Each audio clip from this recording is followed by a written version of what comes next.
Patrice. Yes. What placements in the sync world pay the most?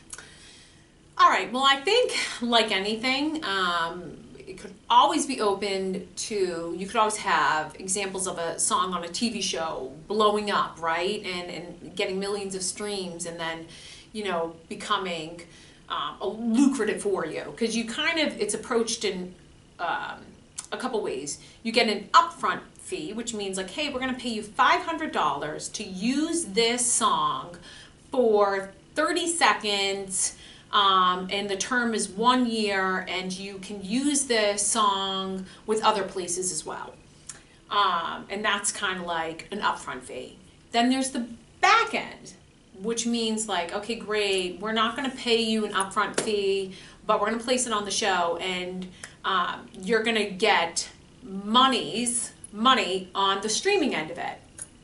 So there's that whole kind of understanding like, oh, there's upfront fee and there's back end, and you can work deals for both of them, blah, blah, blah. But when it comes to what is the most lucrative, there's kind of an understanding that ads and trailers tend to pay the best. They can run 5 figures, at times 6 figures. So I think, and the really cool thing about it is that is just so mind-blowing, is that you can then, sometimes places will buy the song outright, the license for it, the ability to use it, and they will have exclusive rights to that song for like a year or 2 or something like that, whatever you can negotiate.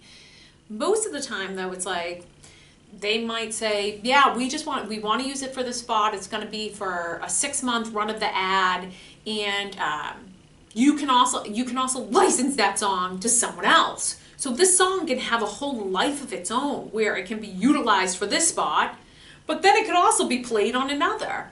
It could be played on a TV show. It could be played, in a movie or something like that. So it's really, really cool. And I don't want to paint the picture that any of this stuff comes easy, because it's a lot to do about like building your catalog. But I think a catalog is basically the number of songs you have. So you could have 5 songs that are yours, you could have 10 songs, you could have 15, 20, blah, blah, blah, blah. Hundreds.